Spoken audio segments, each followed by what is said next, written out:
Hello student, history with Neeraj channel में आपका स्वागत है। मैं नीरज पटेल आज आप लोगों का लेक्चर नंबर 35 लेने वाला हूं। लेक्चर नंबर 34 की बात की जाए तो लेक्चर नंबर 34 में मैंने आप लोगों को बिंदुसार के बारे में बताया था, जो कि अशोक के पिता थे। और बिंदुसार के बाद अशोक का नंबर आता है, तो आज हम अशोक के बारे में बात करेंगे। अगर अशोक की बात की जाए तो अशोक का जन्म 304 बीसी में हुआ था और उसके बाद में ये जो है अपने पिता के अंडर में काम किया था, अर्थात गवर्नर बना था अवंती राष्ट्र का। उसके बाद में विद्रोह हुआ तक्षशिला में, तो वहाँ का विद्रोह इसने दबाया था, जिसकी वजह से तक्षशिला का भी जो है गवर्नर अपॉइंट किया गया था। दो जगह का एक ही टाइम पे गवर्नर बना था ये। उसके बाद में 273 बीसी में अर्थात 273 बीसी में पिता की मृत्यु अर्थात बिंदुसार की मृत्यु हो जाती है और उसके बाद में अशोक गद्दी पर बैठता है, सत्ता को संभालता है।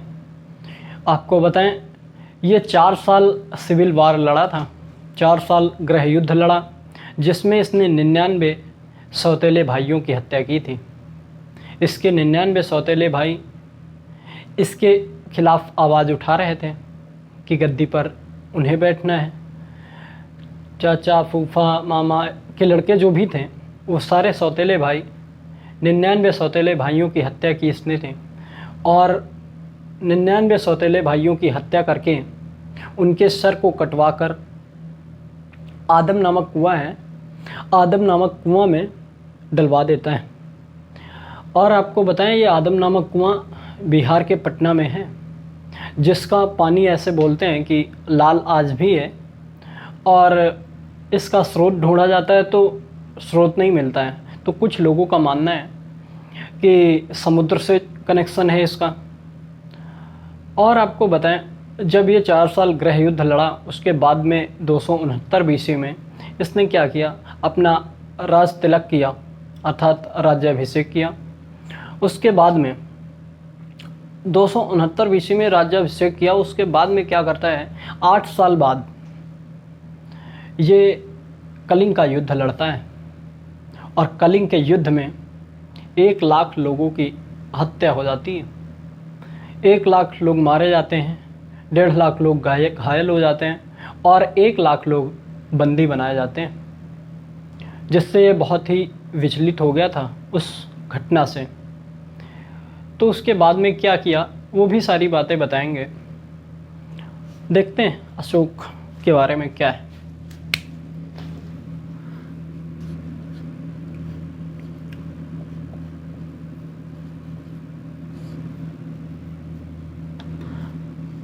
अगर अशोक की बात की जाए तो 273 बीसी से समथिंग 232 बीसी तक इसका कार्यकाल माना जाता है। अशोक का जन्म 304 बीसी में हुआ था और इसकी माता का नाम देखा जाए तो सुभद्रांगी।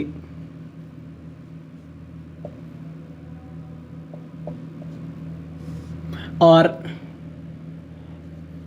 इसके भाई का नाम देखा जाए, जो सगा भाई था, विगताशोक था।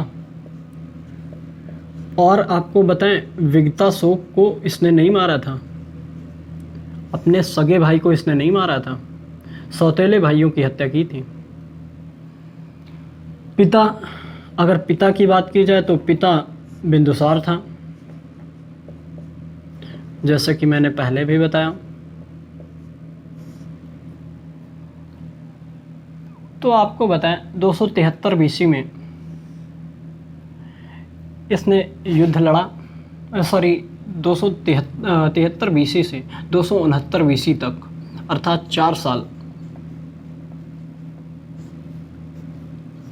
सिविल वार अर्थात गृह युद्ध लड़ा था। और 269 बीसी में अपना राज्याभिषेक किया था इसने।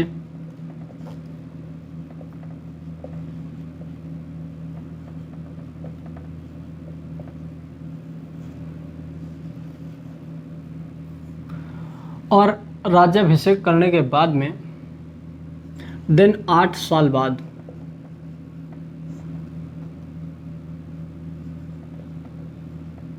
आठ साल बाद 261 BC में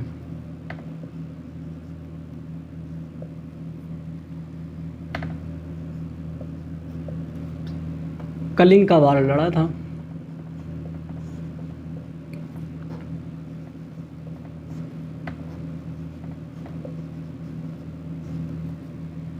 आपको बताएं, जो 4 साल का गृह युद्ध लड़ा, सिविल वार, उसमें इसने 99 सौतेले भाइयों की हत्या की थी।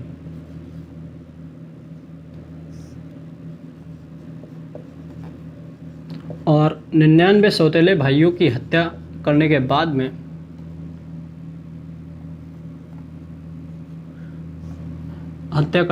में आदम नामक कुआं था, उसमें डाल दिया था इसने उसके सर, आदम नामक कुएं में।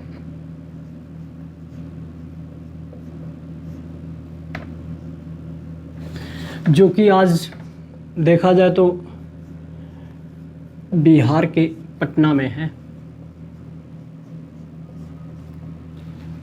बिहार के पटना में आदम नामक कुआं है, जिसमें इसने क्या किया कि डाल दिया इनके सर को, 99 सौतेले भाइयों की हत्या की थी। और उसके बाद में आपको बताएं, जब 8 साल बाद 261 BC में कलिंग का युद्ध लड़ा था इसने, तो वहाँ का जो राजा था उसने जो है इसके डर से कि कहीं ये मेरी हत्या न कर दें, इसके अधीन रहता था, इसकी अधीनता स्वीकार करता था। नंजराज उस राजा का नाम था, जो कि चेदी वंश का था।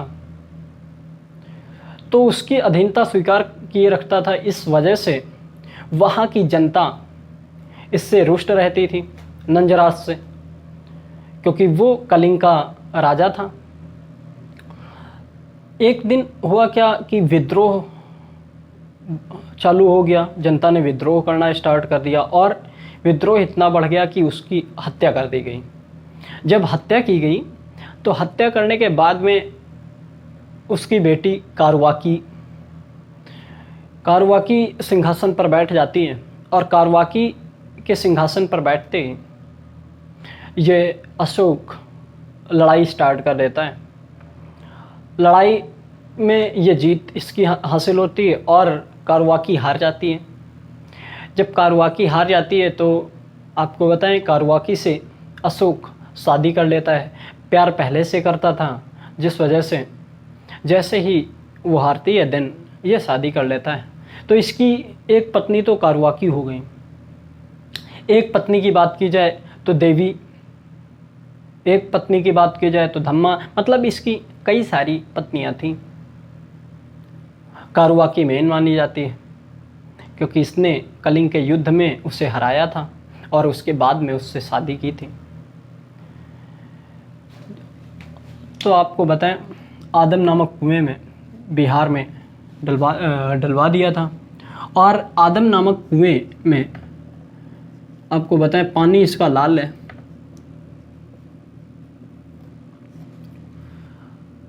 स्रोत देखा जाए तो स्रोत बोलते हैं समुद्र से जुड़ा हुआ है, क्योंकि इसका स्रोत नहीं मिला है। और उसके बाद में आपको बताएं,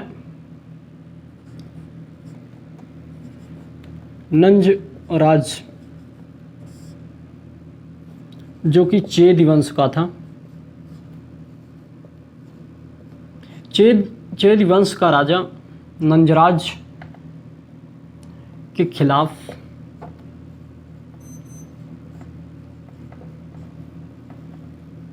जनता विद्रोह कर देती है।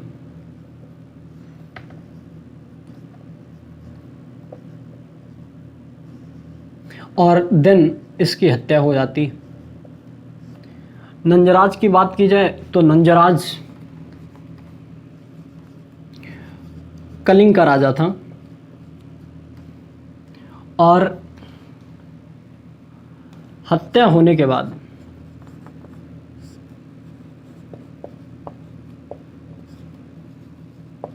हत्या होने के बाद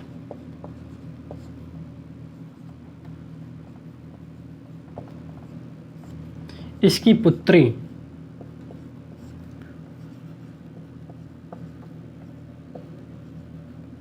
कारुआकी सिंहासन पर बैठ जाती है।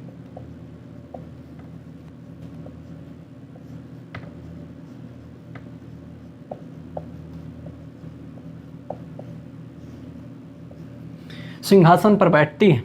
देन आपको बताएं, सिंहासन पर बैठने के बाद में 269 BC में कलिंग का युद्ध होता है, जिसमें अशोक की जीत होती है। अशोक जीत जाता है और कारुआकी हार जाती है।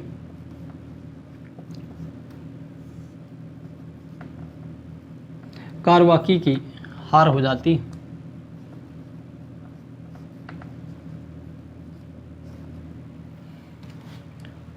देन अशोक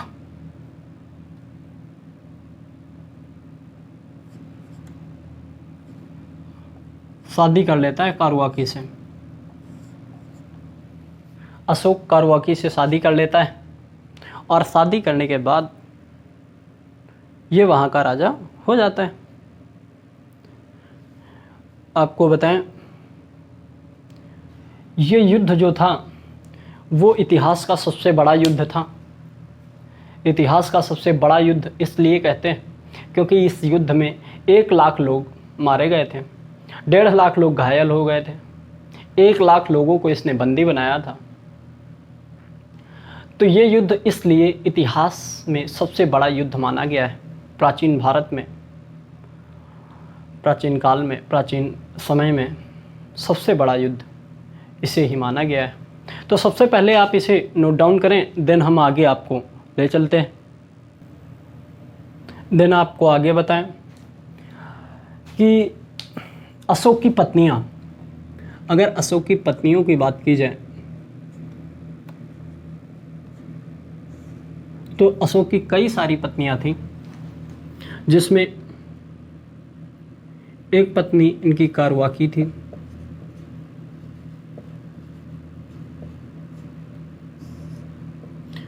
देवी, धम्मा, ये इनकी पत्नियां थी। और आपको बताएं, जो कलिंग वार इसने लड़ा, कलिंग वार में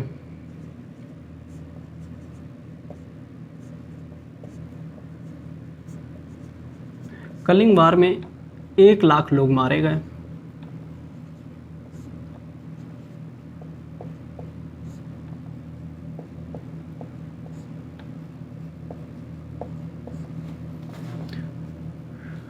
डेढ़ लाख लोग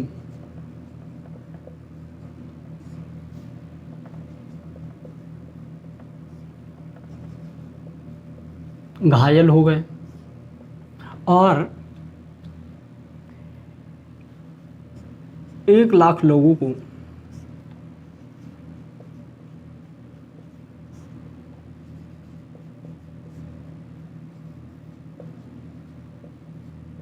बंदी बना लिया था।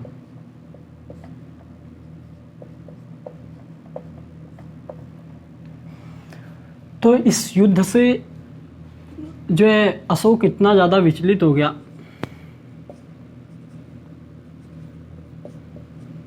विचलित होने के बाद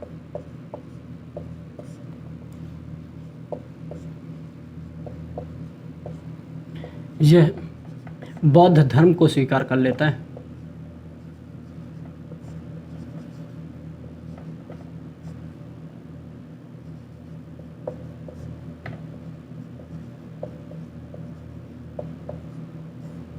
बौद्ध धर्म को स्वीकार कर लेता है।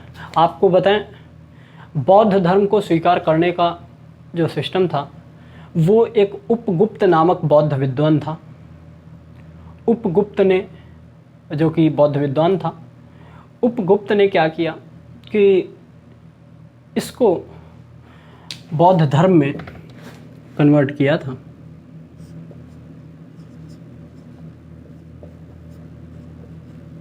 उपगुप्त ने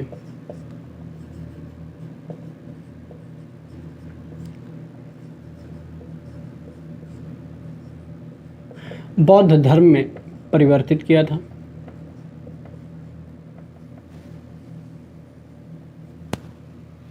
आपको बताएं, युद्ध से पहले भी इसे कुछ विद्वानों ने बौद्ध धर्म में शामिल करने की कोशिश की थी, लेकिन तब नहीं हुआ था। लेकिन जब युद्ध हुआ, उससे विचलित हो गया, देन बौद्ध धर्म के विकास को बढ़ाया, अर्थात बौद्ध धर्म का प्रचार किया था और बौद्ध धर्म में खुद शामिल हो गया था।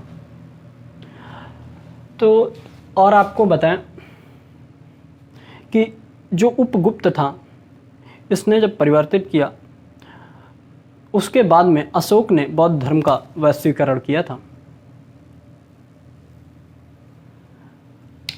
अशोक ने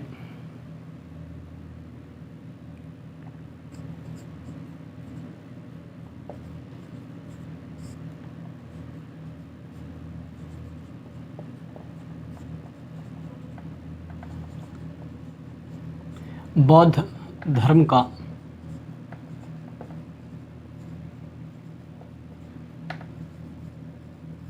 वैश्वीकरण अर्थात विश्व में प्रचार करने के लिए जाना जाता है। ऐसा एकमात्र राजा जो था वो यही था। और कहाँ तक इसने अपने पुत्र महेंद्र और संघमित्रा को, इसने अपना पुत्र जो था, इसका महेंद्र था, इसने अपने पुत्र और पुत्री संघमित्रा,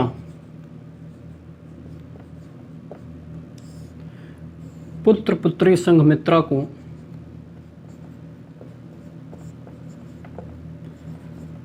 श्रीलंका भेजा था। किस लिए श्रीलंका? इसलिए भेजा था क्योंकि बौद्ध धर्म का प्रचार करेंगे। तो बौद्ध धर्म के प्रचार के लिए इसने खुद अपने पुत्र और पुत्री, पुत्र महेंद्र और पुत्री संघमित्रा को श्रीलंका भेजता है। और भेजने के बाद में क्या करता है कि यहाँ पे भी प्रचार करवाता है। आपको बताएं, अशोक ने बौद्ध मिशन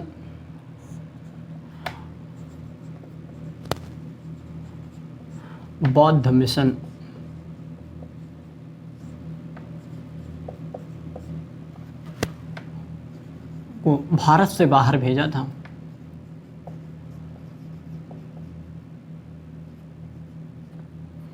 भारत से बाहर भेजने का काम अशोक ने किया था। बौद्ध धर्म को अगर किसी ने भारत से बाहर भेजा है तो इसी ने किया था। आपको बताएं, धर्म महामात्र मंत्रालय प्रचार के लिए 251 BC में तीसरा बौद्ध सम्मेलन बुलाया गया था। धर्म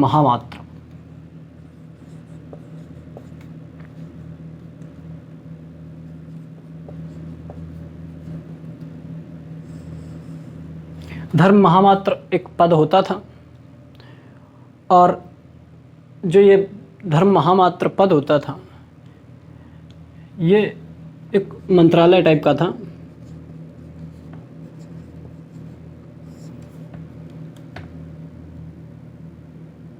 प्रचार के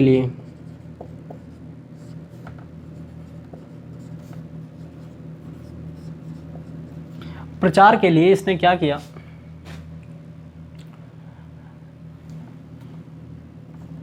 तीसरा बौद्ध सम्मेलन,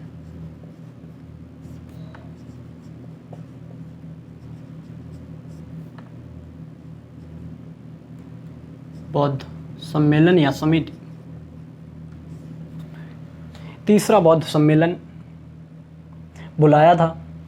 और आपको बताएं, ये तीसरा बौद्ध सम्मेलन 251 BC में बुलाया था। 251 BC में इसने तीसरा बौद्ध सम्मेलन बुलाया। आपको बताएं, जैसे बौद्ध धर्म में महात्मा बुद्ध ने 5 सिद्धांत दिए, वैसे ही अशोक ने भी 5 सिद्धांत दिए। जैसे उसमें ब्रह्मचर्य था, आस्तेय था, अपरिग्रह था, ऐसे ही 5 थे। ऐसे ही अशोक ने 5 ही सिद्धांत दिए हैं, बस नाम अलग है, क्योंकि प्राकृत भाषा में होने की वजह से गौतम बुद्ध के जो सिद्धांत थे, इस वजह से चेंजमेंट आया है और बात एक ही है। तो इसलिए बोलते हैं, कुछ विद्वान ऐसा मानते हैं कि अशोक जो था वो बौद्ध धर्म को स्वीकार नहीं किया था उसने, बल्कि इसका अपना एक अलग धर्म था। लेकिन आपको बताएं, जो 5 सिद्धांत दिए वो बिल्कुल बौद्ध धर्म के ही सिद्धांत हैं और सारी बातें बौद्ध धर्म को ही स्वीकार करके इसने वैश्वीकरण इसका किया था। तो जिससे पता चलता है कि अशोक ने बौद्ध धर्म स्वीकार किया था और उसके बाद में उसका वैश्वीकरण भी किया था। इसने 5 सिद्धांत भी दिए थे, लेकिन सबसे पहले आप इसे नोट डाउन करें, देन हम आपको आगे ले चलते हैं और 5 सिद्धांत के बारे में बताते हैं। आपको बताएं, अगर अशोक के धम्म की बात की जाए,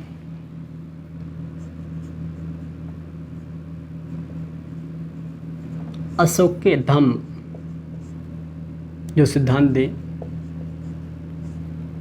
अशोक के धम्म में पहला अपासिन्वे था और दूसरा बहुकथाने।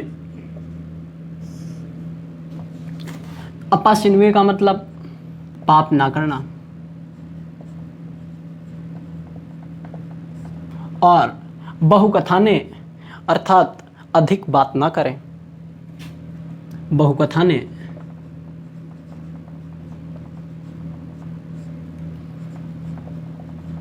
अधिक बात ना करें। तीसरे नंबर पे आपका दाने अर्थात दान करें।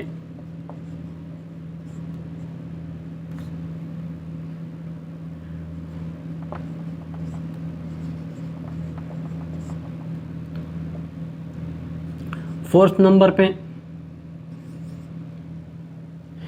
सच्चे सोचते, सच्चे सोचते अर्थात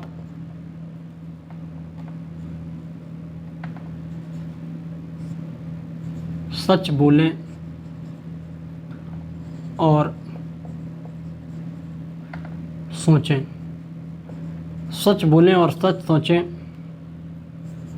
5वें नंबर की बात की जाए, लास्ट नंबर की, तो दया। और दया मतलब दया करें।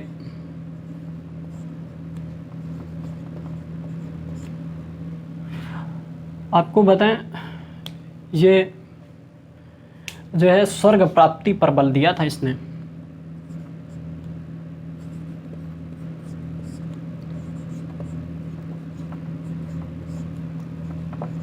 इसने स्वर्ग प्राप्ति पर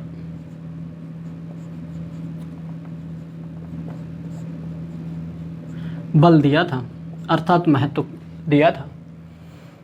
उसके बाद में आपको बताएं, पहला ऐसा किंग जिसने 3 प्रकार के लेख लिखवाए। कौन कौन से? सबसे पहले अगर लेख की बात की जाए तो सबसे पहला लेख शिलालेख था, दूसरा स्तंभ लेख था और तीसरा और लास्ट गुफा लेख था। स्तंभ लेख और गुफा लेख थोड़ा सा छोटे हैं, लेकिन जो शिलालेख था, शिलालेख आपको बताएं, इसमें 2 टाइप के थे। एक तो मेजर अर्थात बड़ा विशाल शिलालेख और दूसरा माइनर अर्थात छोटा लघु शिलालेख थे। 2 टाइप के शिलालेख थे। 3 प्रकार के लेख। पहला ऐसा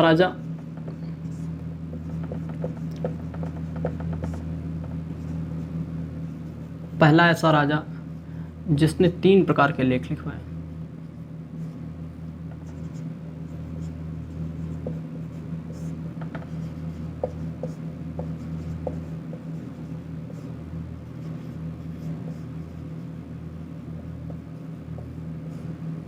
पहले लेख की बात की जाए तो शिलालेख, दूसरे की बात की जाए तो स्तंभ लेख,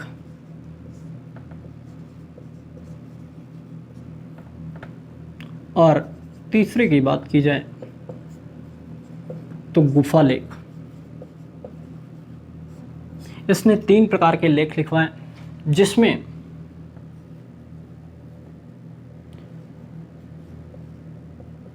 एक तो विशाल शिलालेख था,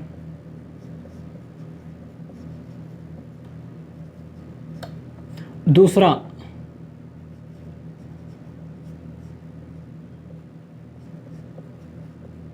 लघु शिलालेख, दूसरा लघु शिलालेख था। तो इसने शिलालेख लिखवाए 3 प्रकार के शिलालेख और स्तंभ लेख और गुफा लेख। उसके बाद में आपको बताएं,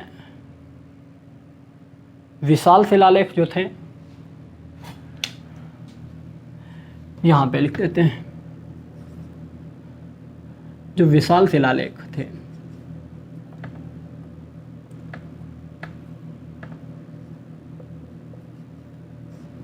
विशाल शिलालेख,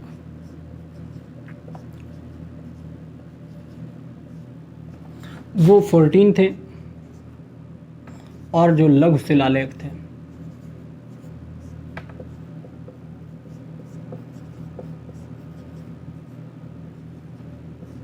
ये 33 अर्थात 33 थे। तो इन 14 के बारे में हम बात करेंगे, लेकिन सबसे पहले इसे नोट डाउन करें, देन हम आपको आगे बताते। स्तंभ शिलालेख की बात की जाए, जो दूसरे नंबर पर स्तंभ शिलालेख है, स्तंभ लेख की बात की जाए तो स्तंभ लेख 7 प्रकार के थे, या 7 थे। स्तंभ शिलालेख 7 थे, और गुफा लेख की बात की जाए तो ये 3 थे, ये 7 और ये 3। और जो शिलालेख थे उसमें विशाल शिलालेख और लघु शिलालेख, जिसमें विशाल शिलालेख की संख्या 14 अर्थात 14, और जो लघु शिलालेख थे उनकी संख्या 33 अर्थात 33 थी। इसमें आपको बताएं, जो गुफा लेख थे, गुफा लेख एक तो बाराबर की गुफाएं, जो कि बिहार में है। बाराबर की गुफाएं आपको बताएं बिहार में हैं।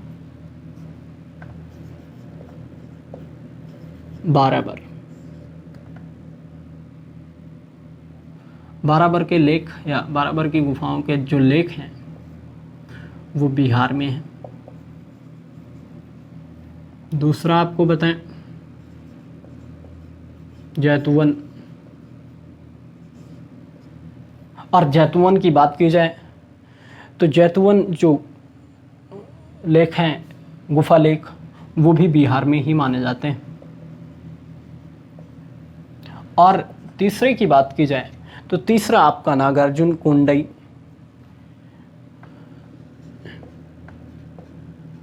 नागार्जुन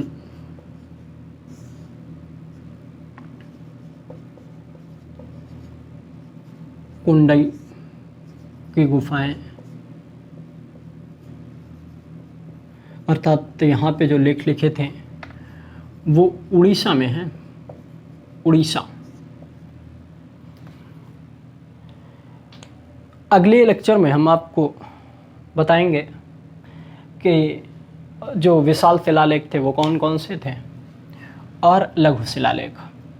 लेकिन आपको बताएं, ये जो पत्थर मंगवाए गए थे स्तंभ शिलालेख के लिए उत्तर प्रदेश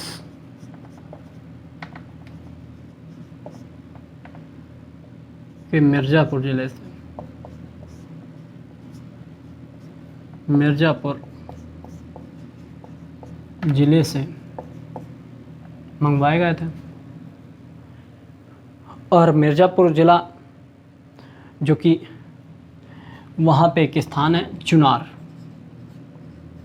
वहाँ से इन पत्थरों को मंगाया गया था और फिर उसके बाद में जगह जगह पे गड़वा दिए थे। तो आपको बताएं, ये जो सारे शिलालेख थे अर्थात गुफा लेख या स्तंभ लेख, ये ब्राह्मी लिपि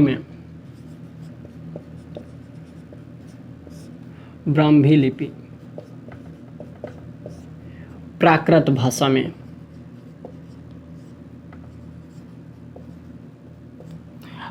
भाषा में लिखे गए।